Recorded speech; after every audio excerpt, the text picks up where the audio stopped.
turkey breast piccata. Most important thing about making a good piccata with something like turkey breast is seasoning, right? Really go high, move your fingers, season all around, right?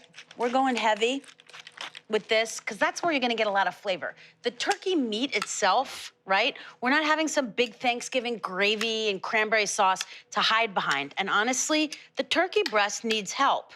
It doesn't need, too. There's no fat, super lean. And also, you know, not the tenderest cut of meat, I'll be honest. So to pound it thin like this and take it in a different direction, okay, more pepper, salt on both sides. I'm gonna cook this the way my mother did, just a little bit of olive, and that's a hot pan. Right in some whipped whole eggs with a dash of water. Why no flour? Why? Okay. My answer back to why no flour is why flour.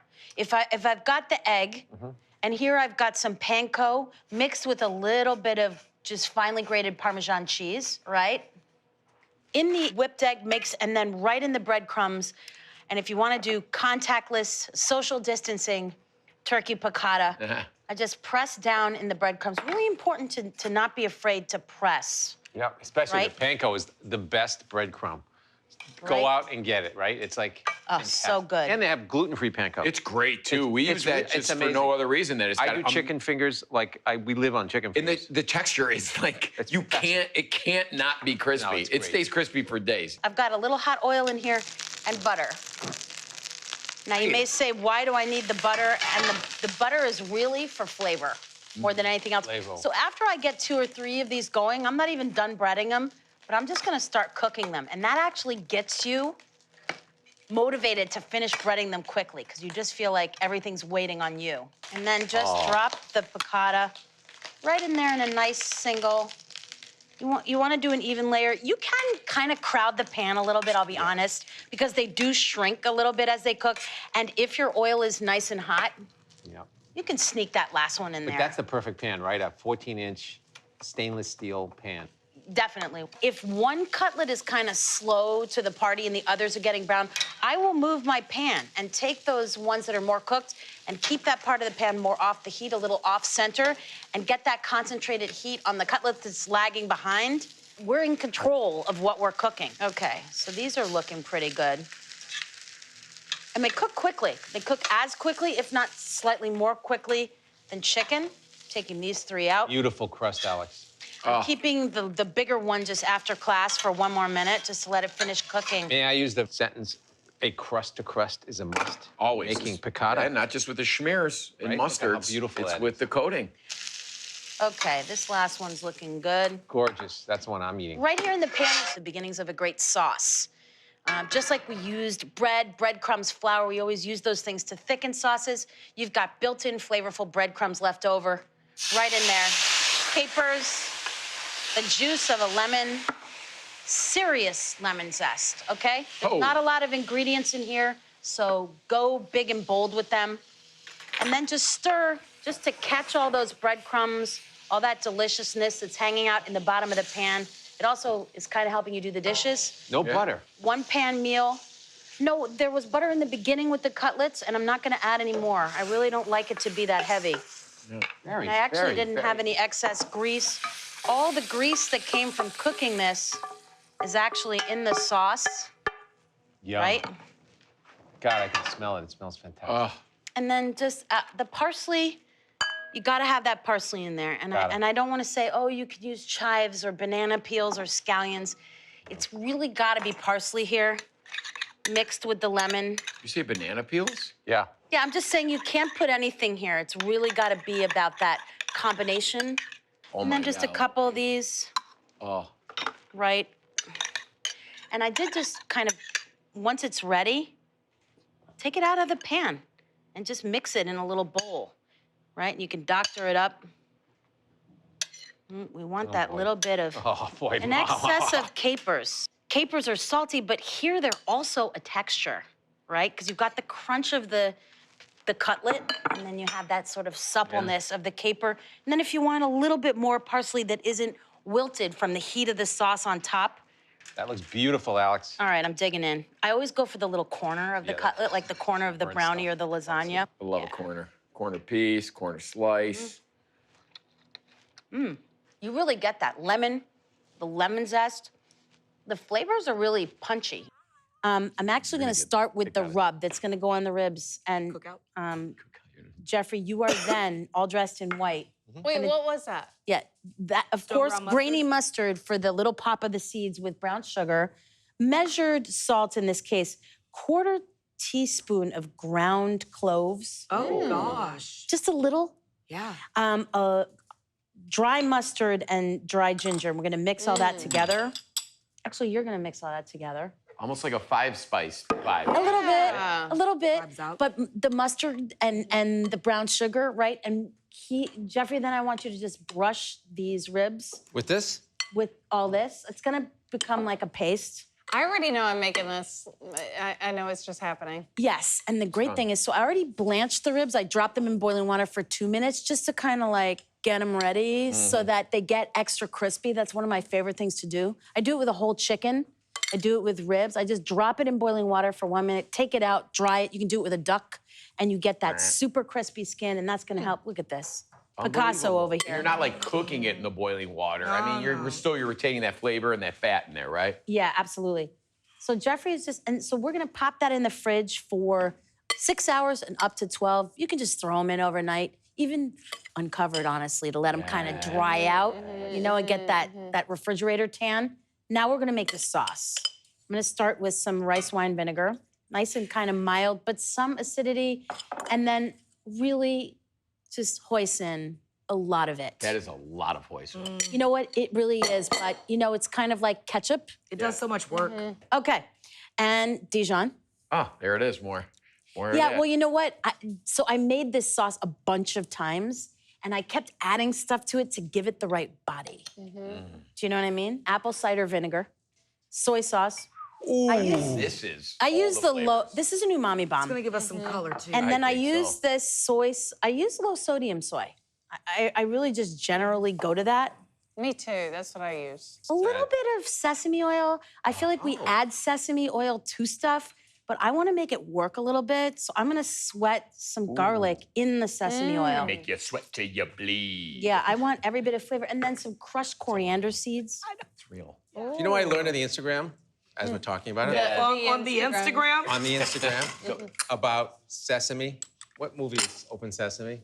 What movie? When they say Open Sesame, it's like Open Sesame. it's Open Sesame. It's You not thought it was Open Sesame. I did for years. Look at you. So did I. I was this you go. years old. Thank you. I just learned that now. I remember I thought as it a was kid. Open It's Sesame. Open Sesame. That's fake news, man. Oh, it I gotta is? look that No, up. no, it is. I looked it up. I felt read like that a when I was fool. 14 on Prodigy on my dial-up modem before Instagram. Well, it just made me think of it when you said sesame. I'm like, I gotta tell her. I just cook the garlic just for a minute, roll it. I really just want to toast the coriander until you can smell it This is profoundly unusual. and let the sesame go right into those garlic slices. So when you bite in, you get just a separate taste, and then just drop that right in there. That is the extra step that you should not neglect. Right? Absolutely. So after this is cooked for a while, Oh. it just gets this wonderful, it gets that texture. Oh, wow. It really wow. reduces down. And then Oh, What's a that? big scoop of chili crunch. Is that Calabrian or She go. crunchy chili? She just throw the whole pantry up in that joint right now. You're right. You're right. I literally, you can just dump your Walk whole through your pantry, yeah. Just leave the quinoa behind on this one. Speaking of social media, those chili crisps are everywhere. Oh, my God. I love it, Remember, though. we even put them on ice cream once. I had that. I liked it. Yeah, and it was actually It's good. really, really good. I love those on eggs. Okay, so you see how once this cooks down, all that hoisin and everything just makes this great texture. Wow. Shine appeal. Ribs. Yeah. Those are some meaty ribs. Yeah, and it's hard to believe that the transformation from here to here happens in like 25, 30 minutes of just cooking it down on the stove. J'ai goûté ça. Tu vas goûter? Okay. Jeffrey's gonna taste. Excusez-moi. Jeffrey's gonna taste. I'm just fascinated by this. It's nice you can kind of how is it? Is it too salty? Fascinate me. Is it too salty? It's amazing. It's peculiarly unusual. Yeah, you said it's peculiar. No, to that method of the garlic and coriander, I've never seen that. Well, it's smart. And I'm gonna save some of this Oh, yeah. for dunking. Should bottle that. That's right. really good. Maybe like half. Really And good. then we've got set aside Just Need what some we more want to dressing? use on the ribs. And I'm starting to What kind of ribs are these? Did you specify? These are spares, it looks like. Yeah. Spares? Okay. Did you trim them, take the skin off and all that? Well, they're St. Louis Membrane? style, so to speak, so it implies all that trimming has been done Just wanna exactly. make sure those. But well, I mean, honestly, you could use a whole pork shoulder for this if you Oh, I didn't would feel like definitely do doing that. ribs. What else could you use? This is like the best. Pork shanks, I feel I mean, like. yeah, something low and slow like that. I'm gonna just cover them with foil because we're really gonna bake them. We're gonna Oh my bake them God. first, It's too and then we're gonna just take the. You know what? I don't have a block of pecorino Says and the guy who 6 probably sprigs of smokes meat parsley. for 10 hours. It's the beauty about ribs. I mean, you gotta treat them right. You gotta Slow and take your low. time. Yeah, this is like that paraffin pedicure when they get your feet Yeah, in the little moisture. bags and Yep. they How long is this gonna cook and what's the temperature? 6 days. No, I'm just kidding.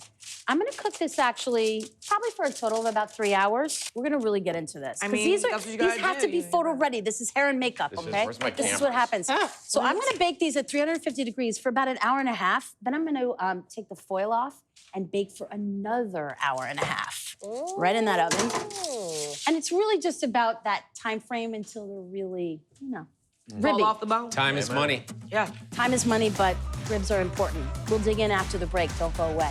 When we come back, sweet, sticky, soy glazed goodness, and then get fired up for Jeezy's Blackberry Jubilee. Oh, Beautiful. look at the Jubilee right there. Okay, well, we're back with dishes that look great and taste even better. My ribs are just about ready for their photo debut. Baked at 350 degrees for about an hour and a half with foil over them, and then uncovered for an hour and a half, like the full spa treatment. I mean, when something's gonna be photo ready as well as food ready, Yeah. we gotta go through a lot of stuff. Now look we're gonna kind of perfect. You gotta sauce them see the up, bone. That's the when you see the bone The peeking creep out. back. The creep back. Yeah, you know what's up. right? that is- Now, can I, yeah. Is it hot? Asbestos-y Now, fingers. speaking of picture perfect, like this is the video that you post on Instagram, slicing the ribs, standing them up like that. That's Yeah. like such a chefy way to do it. Do you guys follow Adam Perry Lang? Yes. Yes, very good. APL. Slicing those ribs I like have this. his cookbook. But It's he's like, so good. it's like dangerous. The guy's on a big drum. He's just whacking it with an axe. Yeah. So Well, I cool. guess I like how I called him APL like I know him. I don't know this guy. You haven't met him? I've only met him He's- once on he's a Rachel wonderful Ray. guy. Yeah. He's a wonderful. Sweetheart. He's a mensch. He's a really good dude. Wonderful person. Hey, I got. Speaking of the internet, I got a quick factotum here. Go. Okay. Do you know that the hashtag sticky ribs has been posted over 6.5 million times? That's No just way. crazy. So we're right on trend here, Alex. right sticky in it. ribs. Look at And they're not Jeezy even- tasting, and they're not even done yet. Sous chef. Yeah, I'm just saying. Yeah, how's it good halfway through? Now, I know Iris would love these because she loves ribs. And Alex, Does she? loves. You just had a cookbook come out with Ava. I'm so Speaking excited. of, mother-daughter cooking. Dun, dun, dun, dun, dun. This is gorgeous. Look it up. Congratulations to Alex and Ava. And look at the cover. It's just like Pretty. so classic and unique. It's not, I don't know. I guess we're all kind of, vain in a way. I wanted to be on the cover of my first I book, didn't. But like, this is just so classic. I like that. And I was flipping through it. Our friend Ken Goodman, who did my book, photographed this, and the pictures are beautiful. Congratulations. Thank you. I mean, Ava, I said, let's do a cookbook together. And she said, does that mean you're going to write it? And I said, no way. So she said, I'm going to go off and do my own stuff, and I'll meet you in the middle and show you what I want to add. Thank you. So glazed you. again, and a little 10-minute bake, just to dry that sauce out right on the individual ribs. They come out. I just sauced these 1,000 times. I won't lie. seriously. I know it's a bit intense, You don't right? need to run the heat in your house if you're cooking this in winter, because you're opening that oven. Now, one last thing. I boiled a little apple cider vinegar and honey Yep. with a little fresh ginger. Oh, shut your mouth. Ava makes a lot of snacks, so there's a lot of That's good. I love snacks. what is a little 16-year-old? She's like, I'm just making some eggs with anchovies. Ooh, I just saw and- kimchi pancakes. Oh, man. Ava made those one day because she was in the mood to make kimchi pancakes. I feel like writing a cookbook because I like pictures. No, you're living it. Yeah. You practice what you preach. Do you have a favorite recipe in there? I don't know. I have to tell you that There's a really wonderful chef whose name is Hooni Kim, and he wrote a book called My Korea. And Ava latched onto this book and started cooking from it, and that's where the kimchi pancakes came from. And it was the last book my mother edited. So there's this whole like real familial thing going on. Wow. And so maybe just for sentimental, like my mom would be so proud. That sounds so corny. I'm literally just gonna do this. Yeah, I'm Yeah. gonna and start just eating. say this. Oh, Okay. many plates. Here's Can some we sauce. shut off the oven? Are we good to proceed? Hold on. No. All right, the I'm in. plates and the I'm sorry, I napkins, was just, Jeff. Oh, I was yeah. trying to see my reflection in these sticky ribs here. I already started. They're I know, Jeffrey's eaten They're mind-blowing. 6 of them. I already see the one I want. I see know, the I- one you I want that too. one. Oh, Sonny, you got the one I wanted. All right. Love you, Katie. Oh, I'm just giving now it a that's, dunk that's here. love. Yeah, can you I dunk? just love. Yep.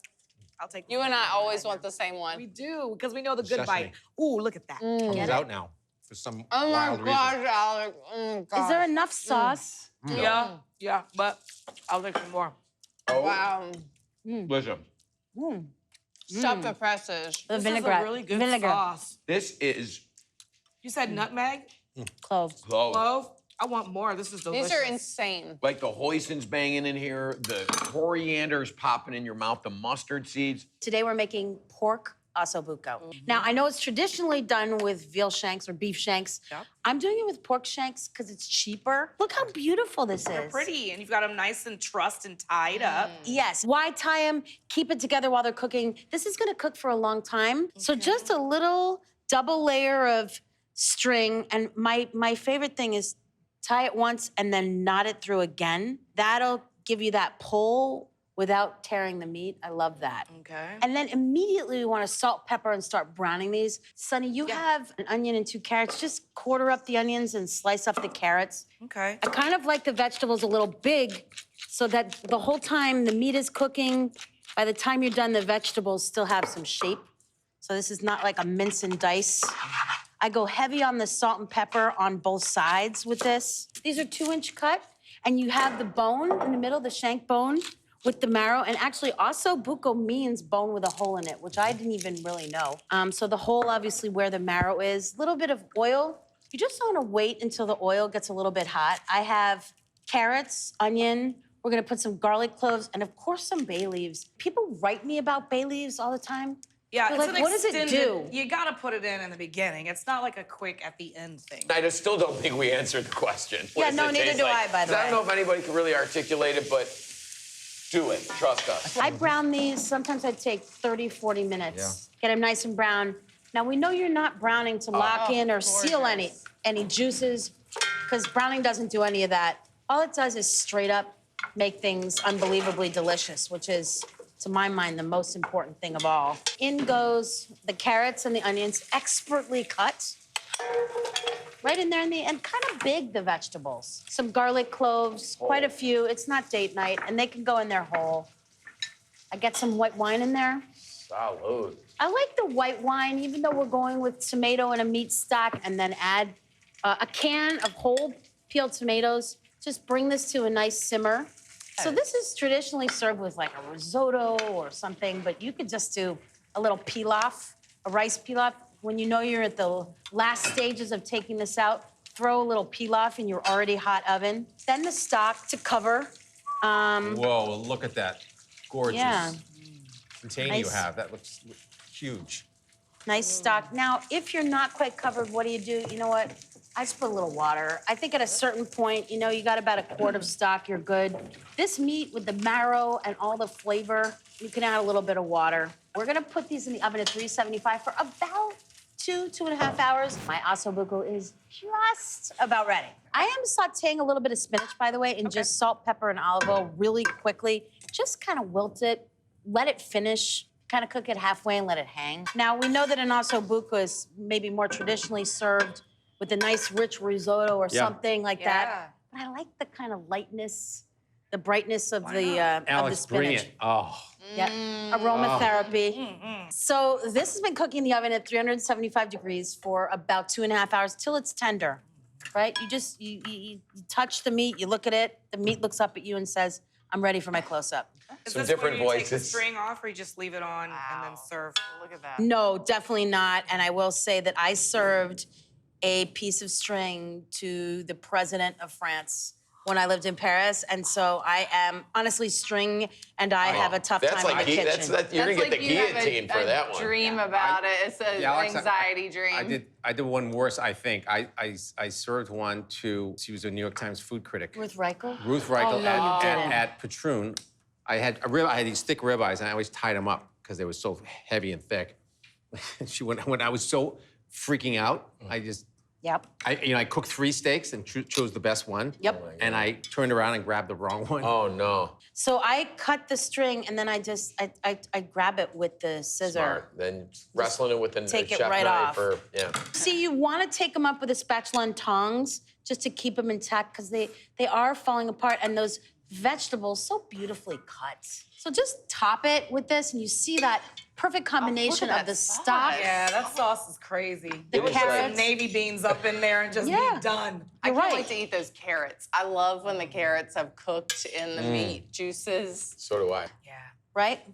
Oh, gorgeous. Now, French. here we traditionally, go. it does Here we go. get This is just it. the tiniest, Right. the Just a little bit. tiniest, the tiniest. You don't even know. Would you ever put cheese on that? Kiss the orange. Jeffrey's looking No, for no, the I'm pecorino. absolutely Cheese. straight up answer. Why not? I mean, Like a honestly, pecorino, a couple of grounds of pecorino on I that? would put cheese on anything. No? So yeah, why not? And then Okay. just the Sorry. tiniest little, I'm sorry, Yeah, just a acid. little red wine vinegar. Dot it on. Let's not even mix it in so there's like a little burst here and there. And it really wakes up those tomatoes. I gotta have a bite of this, Alex. I'm getting there, I'm sorry. I mean, my mouth is I'm like watering. obsessively glazing. So a little bit of the spinach, maybe. Spinach is perfect. you, love. Look at that. Spinach That's all is you need to excellent. do, A little people. bit of spinach. This is like when you have the Diet Cola with the full-size meal. It's like all the extra large fries. Supersized double bacon give me the cheeseburger, spinach Diet sauce. Cola. Or like a Roman Diet Coke. Hey, that's a good drink on a plane. You know me. Look at this. Alex. Oh, Yeah. I Forks and knives. love meat. you don't even need a knife. Look Wow. at this. Yep. No, really, you don't. Oh, I want y'all to take a look at this meat. this really pays off, and a lot Just of this falling is just apart. in the oven. It looks like it. Oh, Look you at are that. just doing it. Yeah, Oh God, I hope so. look at this. We do. This is my favorite thing you've ever made. Whoa! Katie, Sign your yes, painting. you can't put that Yes. out there. This It is is so We have like a bell to ring or delicious. something when that happens. That meat is just falling apart. And the sauce, I mean, the tomatoes get so rich from having all that pork fat in there. And the little hit of the red wine vinegar at the end. I'm gonna get to that spinach someday, I will. What, Katie? For now, I'm gonna stick with this beautiful pork Osso Buco. So speaking of calories, by the way, I always try to be a little judicious with the olive oil when making a dish like this. Because the salmon is rich, you don't need a lot of olive oil. Those type of calories really add up. I want to save some calories for dessert. We're gonna start with a little salt right on top. And I'm using kosher salt here. It's a weeknight, you know? We're not getting out the pink Himalaya salt on Wednesday. And then we're gonna kind of mimic the idea of blackening by mixing together some spices that are found in a classic blackening spice mix. Blackened fish, made traditionally, is dipped in clarified butter and then dipped in really spicy spices mixed with garlic, and that's what makes it stick. And then you cook it in a roaring hot pan.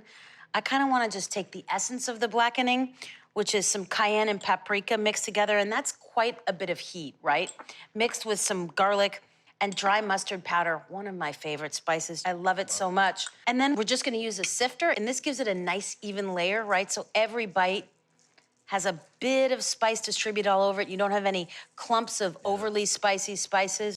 We just arrange that right on your oiled tray. Leave a little space in between each piece of salmon so they get an opportunity to brown a little bit, right? And then what I love is you're just thinking, okay, this could almost be dinner right then and there. But we're gonna add to it a little bit of kale. I've got the equivalent of about 1 bunch of Tuscan kale here, ripped up in the pieces. You can leave them a little bit big, because they're along for the ride with the salmon, so they're gonna cook a good 12 to 15 minutes, even longer if you like your salmon well done. Now here's the interesting thought about kale. I've torn most of the chewy ribs out of the center of these pieces of kale.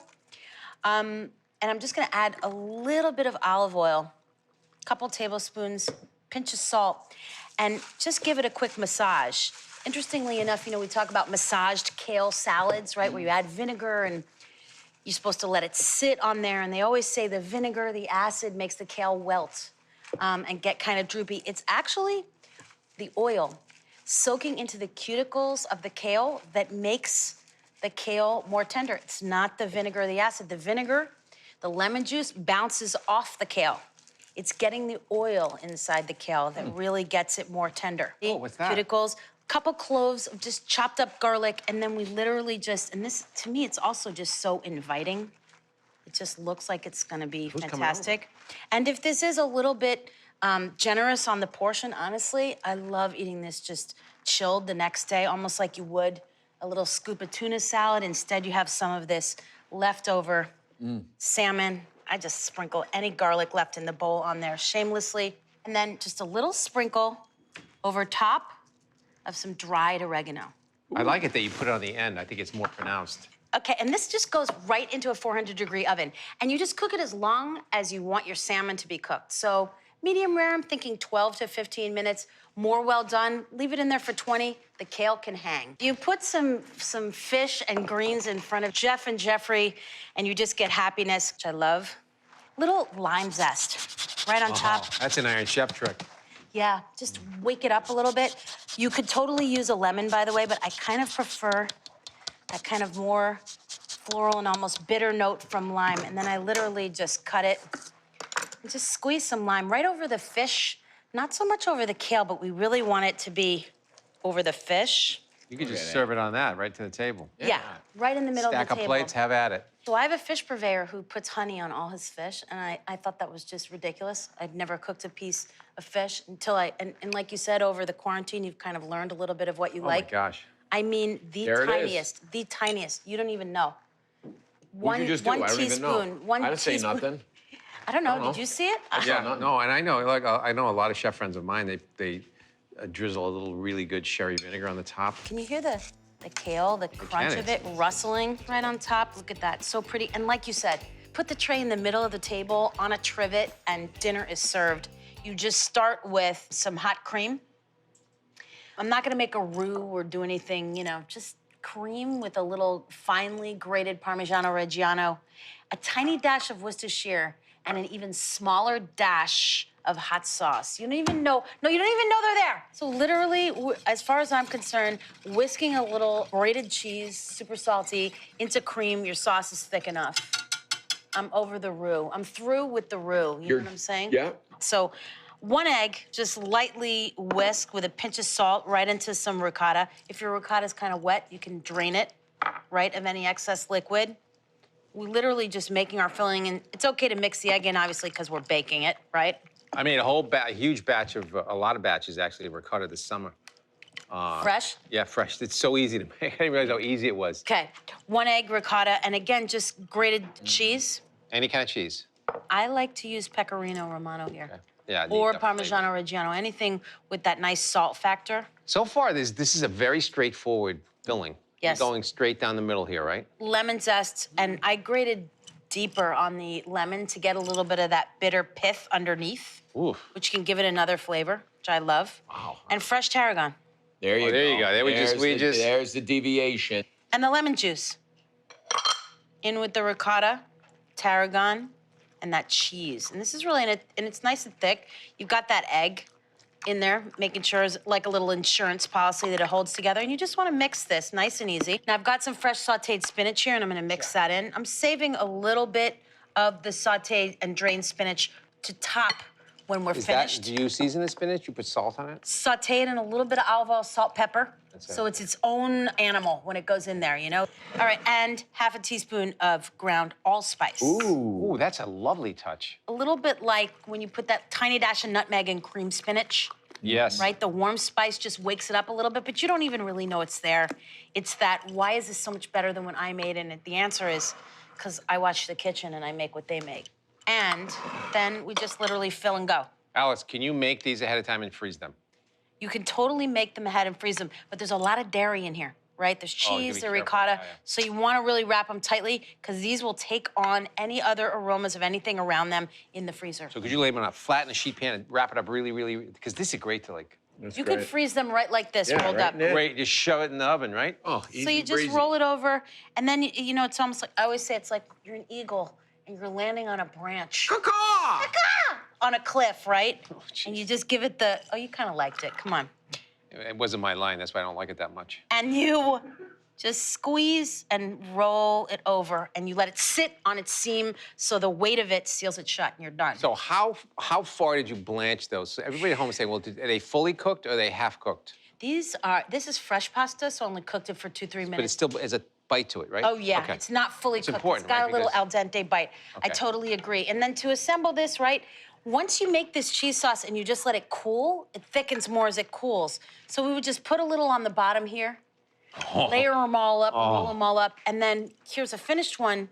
We just put the sauce on over top, right? That's aight. Reminder, the cheese, right? That Manicotti. cream. The cheese, the cream, this is making me so hungry. Right? All over top, right? Can you just imagine this baking and bubbling away in the oven? I mean, I'm stop imagining it. there's one in there now. Yeah, I Yeah. don't think I need to stretch I don't my even- imagination. I that need a far. bite It's of that right there. away. So I'm gonna put this in the oven and bake it for about 15 to 20 minutes at 350 degrees. Ooh. So good, right? Man, tree fitty. Oh, yeah. Can I get that door for you? You got it? Okay. Let me see. Oh, look at See this nothing. gorgeousness. Man of God. Oh, my man of God. Yeah, so simple. And then just that little bit of spinach I reserved for the top is just nice. It's kind of like maybe- Coloratura, you know? Yeah, a little reminder of what's inside, a little bit of freshness, because I don't really want to add any more flavors here. I've got tarragon, I've got spinach, I've got lemon, I've got enough bold flavors.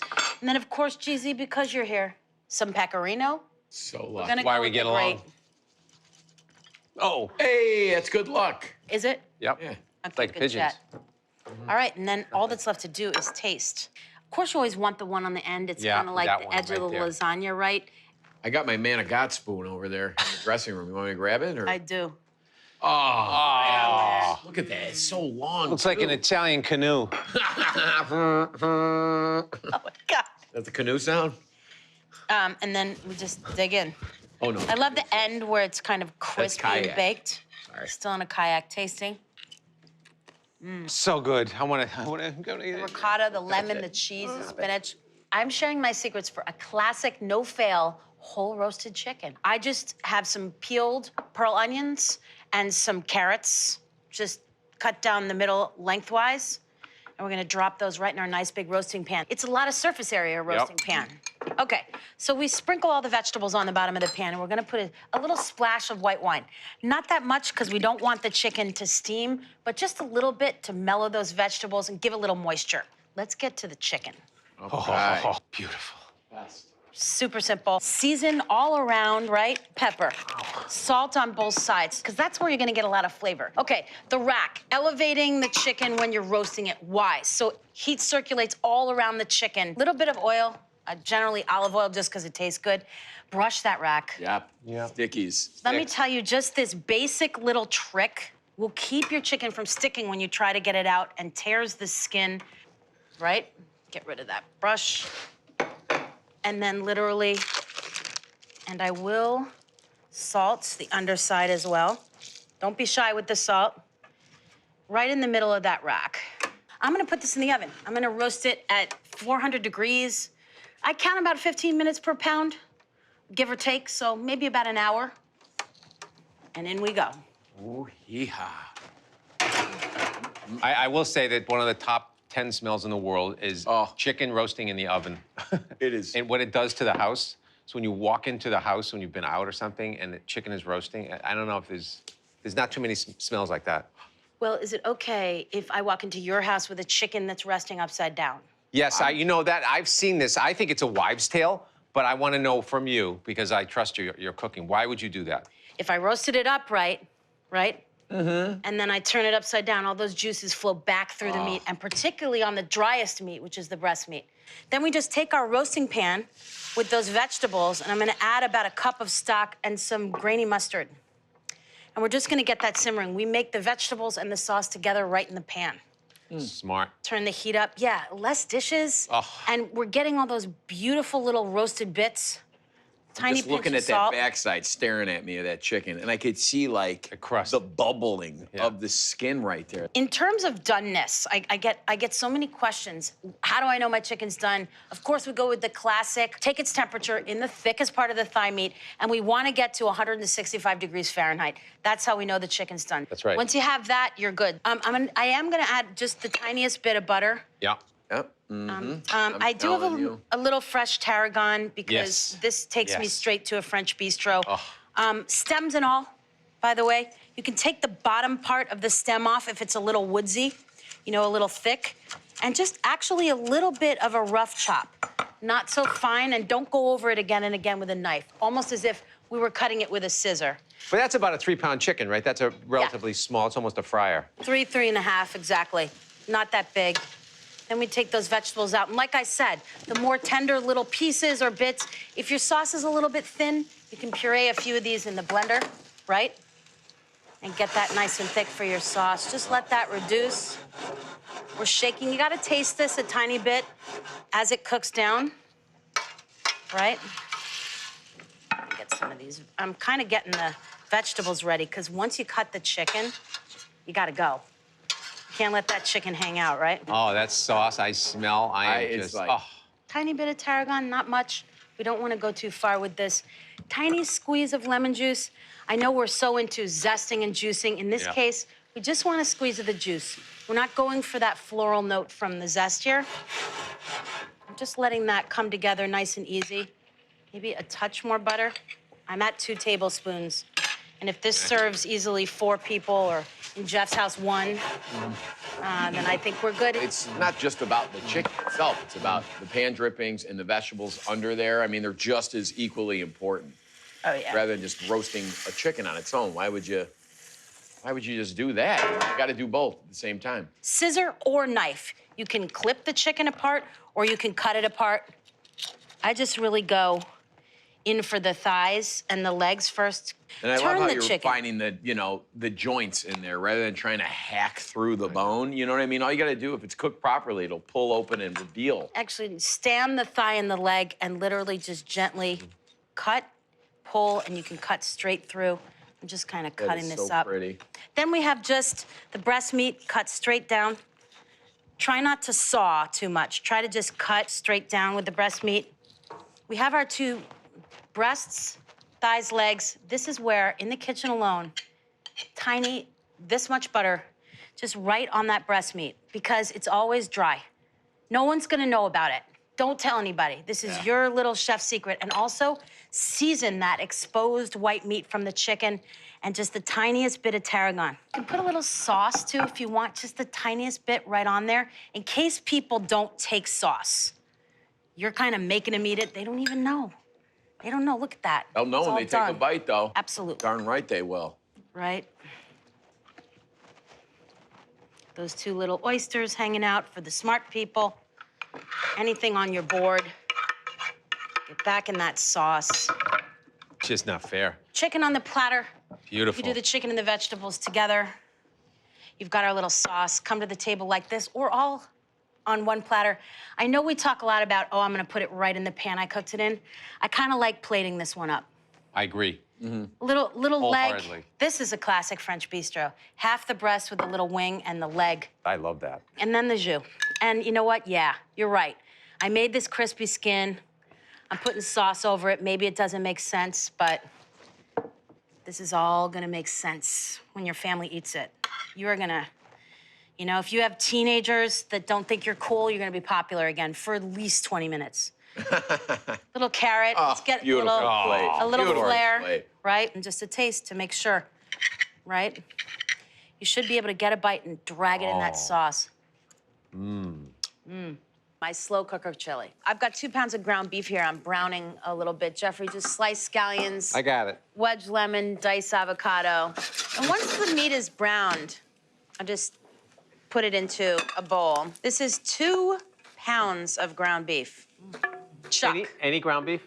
Chuck. Chuck, okay. Big fan. Love Chuck. There's no 97.3 here. Yeah. Oh, For Can't. chili, I want that layer of fat. You want to see your reflection On the top, in the chili. yeah. You wouldn't be able to do your makeup or blow dry your hair if you're Jeffrey in the chili grease. So I like to cook everything before and then just put it all in the slow cooker. Okay. I think there's something to a little stovetop before. Some things I just throw them in the slow cooker and that's it. I like the big pan and the brown. I can't quite get that Sear. surface area sear inside the slow cooker, but big fan, for example, a spiralized ham, apple cider, tons of spices, and just throw it on. I love stuff like that. Little olive oil, not too much. We need, just to get to the reflection in the chili. I love that. Exactly. Piece by 8 piece. cloves of garlic. Wow, we could. 8, not wow. 9. Eight. Okay.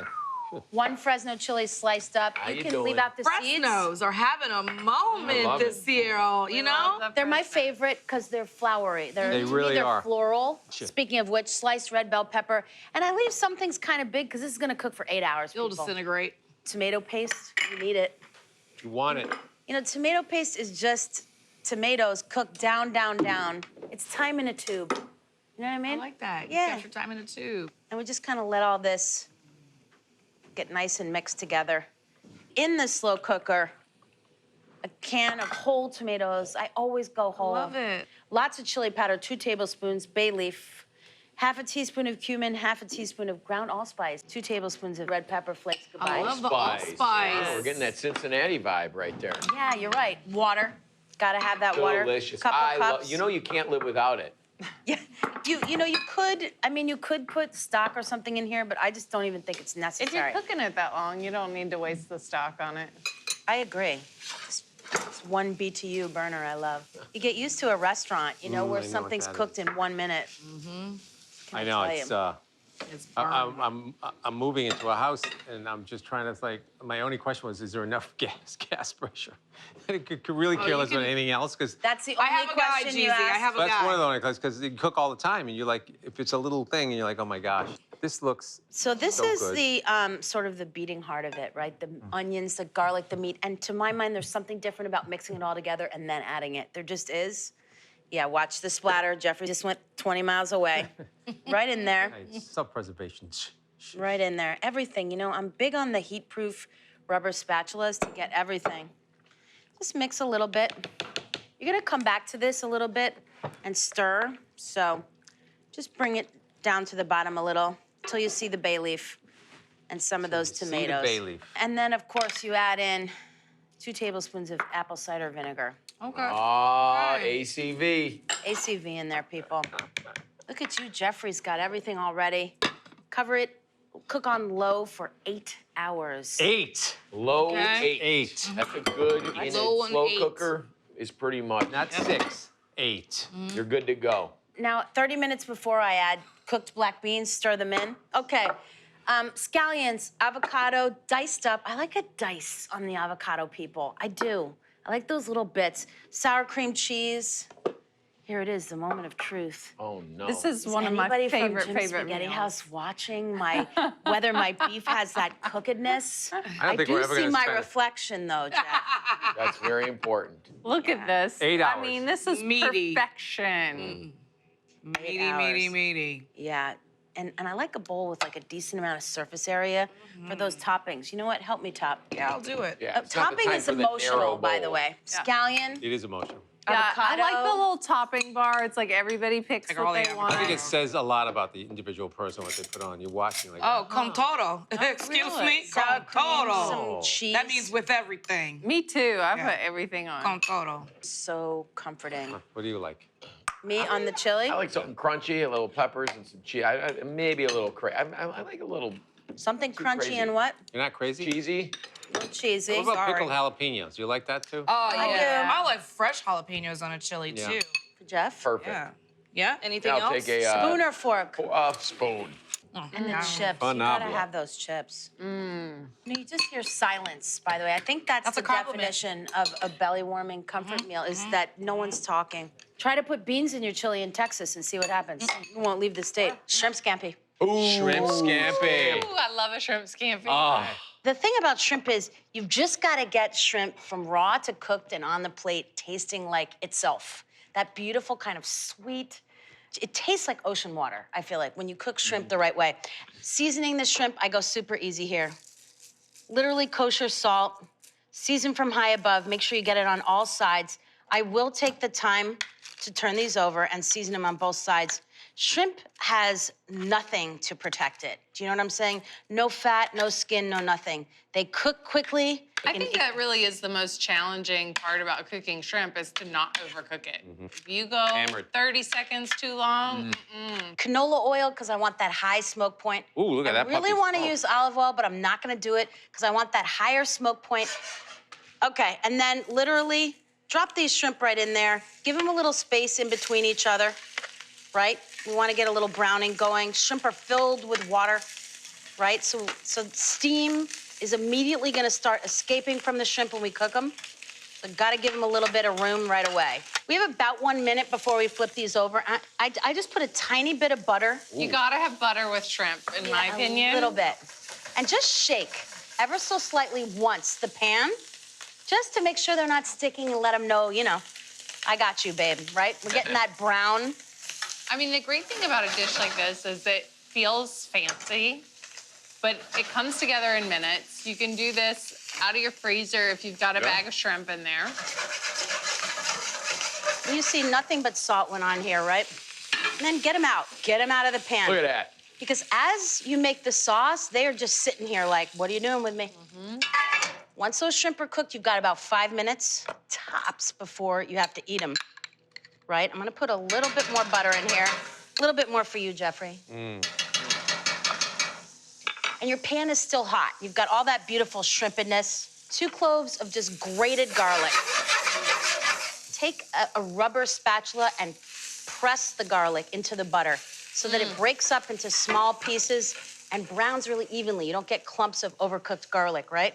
To that, I'm gonna add about, too much wine, about 3/4 of a cup. I get a lot of questions. What kind of wine? I say whatever's in the fridge open or the cheapest stuff you got. Yeah.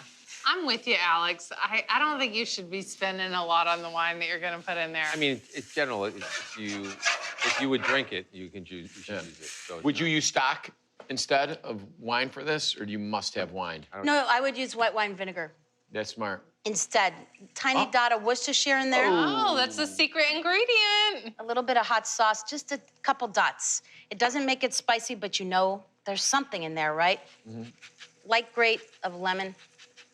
Now, I'm not big on a lot of herbs with this. I think you've really got to keep it simple. Small bunch of flat leaf parsley. I just fold it. Smells like garlic bread, doesn't it? Oh, I see that loaf of bread there. I'm I know, it's thinking, been- time to mop up those juices. Oh, Alex, now you know I'm gonna need a side with that. You gonna serve it with anything? Okay, Sonny, I know that if I serve this without a big loaf of crusty bread, I'm gonna be in trouble with you. And once your sauce is pretty much ready, we're just gonna, you drop the shrimp back in that pan for a second, right? yeah, you never once like cook the shrimp in the sauce, which I think like 90% of the world does, which is wrong. And then the shrimp, drop them right back in. I would shut the heat off. A little bit of those red pepper flakes going in there too. Oh. No pepper, just the red pepper flakes. Oh, look at You that. can go about this in a couple different ways. I always feel like you can never have enough lemon. Some butter toasted breadcrumbs, you want that texture, Ooh. right? Soaks I up a like little that bit of the idea. sauce and almost coats it. And then literally, I mean, I wouldn't mess around with these. I would just go right in there and you have this combination of a sauce soaked up a little bit by the bread. Sonny, that breadiness is for you. Yes, girl. I mean, this So- is like a high-end restaurant dish in minutes. In minutes. And get all that little Oh, bit. look at that. Yeah. I'll take that top scampus right there for sure. And again, big loaf of crusty bread. Get in there with this. Oh, yeah, that looks good, girl. Classically you. Triple-decker burger with roasted vegetables and a cheese sauce. Oh. Katie, for you, the food processor. I brought it out. I love it. And I'm gonna take a classic mirepoix, actually, which is carrots, celery, and onions. I like red onion for this. I like red onion on a hamburger. Me too. And Equal on my tuna parts. sandwiches. Yeah, absolutely. Pulsing. So I'm into the pulse with this because we're mixing and pulsing. Equal parts carrots, celery, and onion. Okay. I can do for this. bolognese. You know? Yeah, it kind of, you're right. I didn't think of it, but it absolutely heads in that direction. Ooh, this is strong. This nice mix of vegetables. right? I know. It's so beautiful, Alex. Salt, pepper. I'm tearing up. This is making me so happy.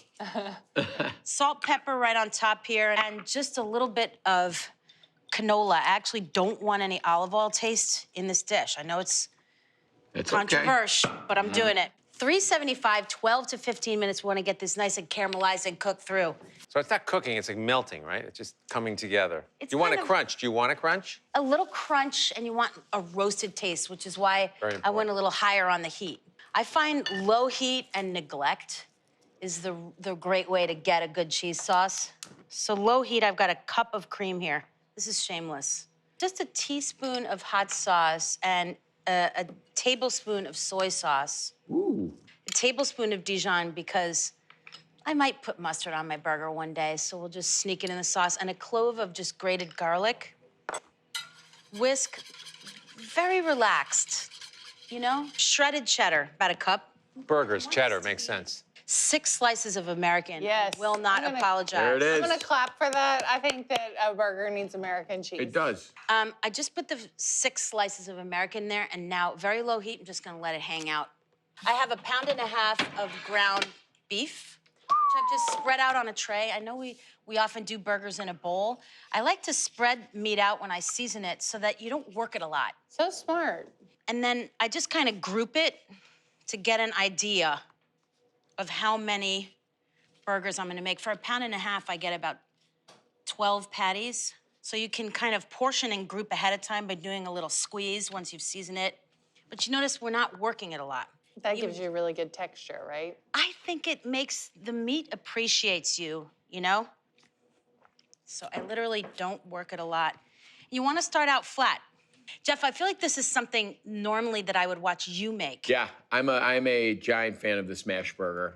Quite frankly, I'd rather have a smash burger, triple deep, than have a big pub burger, you know, medium rare or 100%. whatever. I want like that fast food vibe with the beef skirt on the exterior. Oh, that's the sound. Right on the griddle. Oh, it's You? like being at a diner and you get that good diner burger that's on the griddle. Where the home fries and Yes. the bacon cooked. All the little crusty bits.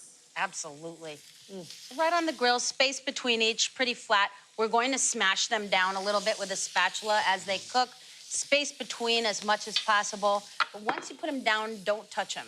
Oh, please, I love this. So here is my little vegetable roast after about 15 minutes in the oven. And then we're gonna start to just build our little condiment. And this, I'm telling you, it makes you think of all the other great American beef dishes we love, and it's a more unusual condiment. These burgers, we're just gonna give them a little flip. Oh, look at that. That's why a griddle is the best for a burger. I even take my griddle and I put it outside on the grill when I Yeah. cook burgers. It's the only way. Chopped pickles and a little bit of the juice, because we want this vegetable mix to be juicy. Mix it a little bit. Some ketchup, which I'm not gonna fully mix in, but just kind of leave it a little. These are thin. This actually, it's not a lot of beef, as Jeffrey would say, you know? This is just an innocent little amount of beef. And then I just wanna come back to the cheese sauce that was just kind of hanging out on the stove. I let it just melt a little bit. You didn't even whisk it once. Oh, let's see Yeah, it. and then- Oh. Yeah. I like that it's a thin cheese sauce since you didn't do a roux. It's like, that's the texture. I feel around the Sandwich King, I have to build my foundations properly. Yes, please. So I'm going with the first patty, right up against, Wiener. Nice. and then a little bit of these vegetables. This gets messy. It really, you gotta lean into the fact that you're gonna wear a bib or a smock or like maybe a raincoat. Or eat it in Messy's the okay shower. because it's a cook out of control, Alex. And I kind of build them a little lopsided. One hamburger leans a little bit in one direction and the other. More of that vegetable, Oh. more of that Man. cheese sauce. You said out of control. Get out of control. One more? Right, one more, right. Oh my gosh. And then just a touch more of this. I mean, it's not a salad, so don't get crazy. Out of control, people. That is an out of control cookout. And then get that. Whew. Just make sure, little poke with the spoon to make sure it's gonna stay together. Jeff, I don't want my sandwiches falling apart when you're around. This sandwich can do anything in front of me right now. A sandwich of this caliber will never offend me. Wait, one last thing, which is a little bit of ice water onions Take that have been soaked, because actually Jeffrey and I were discussing this. You would normally maybe have a little iceberg or something juicy, but if you ice water soak some onions and they're kind of juicy. Wow. Thanks for the shout out, Alex. Wow. And then you just have, a tub of this cheese sauce on the table because maybe you're having more. It's And a cheese you might boat. be having fries, and Here you can she dip your goes. fries. And then you squeeze. Over the, you are just Oh, something yeah. else. Oh my God. Oh, yeah. Well, I am making a meaty and cheesy stuffed pepper. Oh, I don't want to say anything, but do you notice that the hair on the coupon might closely resemble Jeffrey more than any of other of us? I just want to know if We're this not is saving rigged. any money over here. My nickname is Dollar Bill. Okay. All right, I like that. $100 bill. Okay, so I've started by browning a pound of ground beef. I know, Sonny, you're over there doing your math because I we're am. so I'm thinking, competitive. okay, is it 80-20 or are you doing 85-15? I did do higher fat. Oh, is I it expensive? did. Oh, higher fat. No, Less higher fat expensive. is actually is more affordable than the sirloin or whatever. I like that. So this is onions and garlic that I'm cooking in the same skillet where I cooked the ground beef. Part of budget cooking to me is don't make a lot of dishes. Don't make a big mess. You don't need Yeah. as many cleaning products. For example, notice how I'm doing a real thick 360 Expensive think on this. spices you're using there. That's chili powder. Chili powder and ground cumin. One of the things about a budget meal is I don't want to feel like it's a budget meal. That's I right. want it to feel delicious and hearty, and I want it to feed a lot of people, and I want to have leftovers. Okay. So I want to get more than one meal out of it. More bang So- for your buck. Exactly. So this is the onions, the garlic, the chili powder, the cumin, filling your kitchen, and then just a can of whole tomatoes. I like to buy them whole and crush them up. And that way you get that kind of meaty texture from the tomatoes. I think we definitely want to use less meat here, but create the feeling of meat. You don't want to. You don't want to eat a budget meal and say, "Well, that was budget because I'm hungry." Yes. Yeah, you don't want to be searching for the meat, though. You have to be full and satiated at the end of My this. God, you're such a tough crowd. We gotta. We just, We gotta it's a calculate friendly the competition, spices. AG. I see it's friendly. I love it. Once this cooks for a while, what you're also doing at the same time is Jeff has been delicately hollowing out these peppers, just taking the seeds, a little bit of the rib out, season them with salt and pepper on the inside. I think it's really that. important Nobody when you make does stuffed that. peppers. Nobody season the pepper because the stuffing goes in there and just kind of. Why Can't red, hand- Alex? I know. All right, I knew this was coming. I knew There is this a was flavor coming. profile. Alex, It's I'm really putting these about in the the oven, taste. Put them in correct, the right? oven. They go in the oven at 400 for about 15 minutes or so, just to soften up a little bit before we stuff them. I know green peppers are cheaper. I think you really need the taste of the red pepper, Sweet. And the you can find them on sweetness. sale sometimes. And you can find them on sale, and if you bulk buy them, sometimes you can get that bag of peppers, it's cheaper. When they're cooked, they look a little bit like this. They already have that roasted quality, and they have a lot of taste. Yeah, What about sure. buying peppers that aren't perfect looking? Sometimes they have like. Totally. Yeah. And then I'm adding back the Oh, cooked all right. beef and a can of black beans that have just been drained and rinsed. And actually, before you get at me about the bag of dried black beans as opposed to the can, they're often on sale, the canned. You can often bulk buy them, and they actually end up being sometimes cheaper than that bag of You save dried. so much time. No. I agree with that. It totally calculating is. time. So once this kind of comes all together, I mean, it just really smells so good. I think the beans add more protein. The tomatoes are gonna kind of link up with the peppers and make them really sweet. Okay, so the last minute thing is just a touch of apple cider vinegar for brightness and acidity. I always do that. And I think we forget acid with things like this because I feel like when we get into these kind of chili or stuffing type of dishes, you forget, hey, you know what? Just a little spark of vinegar can really change things up. And then, Jeff, will you add a little bit of couscous in the bottom of these? That's what that is. I Yeah, thought a that was little bit. parm. You putting on the rinse, Alex. I know. I went so cooked couscous. Here's your yeah, your spoon. I don't want it- Just a little bit in the bottom there. Just a little and then to we fluff it up, layer. huh? Yeah, we're doing the padding right now. This is the plastic wrap and the bubble wrap around the actual Christmas present. And then we just drop this stuffing right on top. And I mean, this goes a really long way. This is only 1 pound of meat, and we're stuffing all these peppers, and then these go back in the oven. Would you top with some cheese for me? Oh, Just a yeah. little cheddar. Wow. Part of budget is really making it gussing it up a little bit, and I love the way it looks. I love the presentation. I love that it's got built-in portion control. I think you know that one pepper is gonna really go the distance with you, and I love that. A great way to add a vegetable. Yeah, and you can charge more in a restaurant for that. Yeah. So we're gonna put this back in the oven for about 20, 25 minutes until they get hot and the cheese melts, and then we eat. And I love that it has that apple cider in there, the tomato, that destroy this. meaty black beans. When Jeffrey gonna grab gets all this for you quiet here, Before, would you pull that out for me? How does that look? Oh, come on, that's worth blowing the budget. Thank you, yeah. And then just what I love is this is kind of like ooh, these are hot. Right on the table. And they just kind of, I don't know, they look Very really decorative. dramatic. I like the stemming. Very festive. And I love the horizontal cut too, opposed from like the cup, you know. Yes. Better ratio, don't you think? It's very farm to table. It really That's is. what we do here. All right, so I have pretty.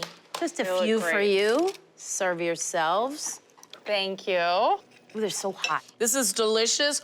The red bell pepper, it just gives. It's so nice and tender. And I gotta be honest, I've never pre-cooked my bel pepper before I stuff it. I just stuff Good it idea, in the right? oven. Yeah, very good idea. And seasoning it is so smart. Yeah, it needs it. Yeah, it gets it nice and tender for you.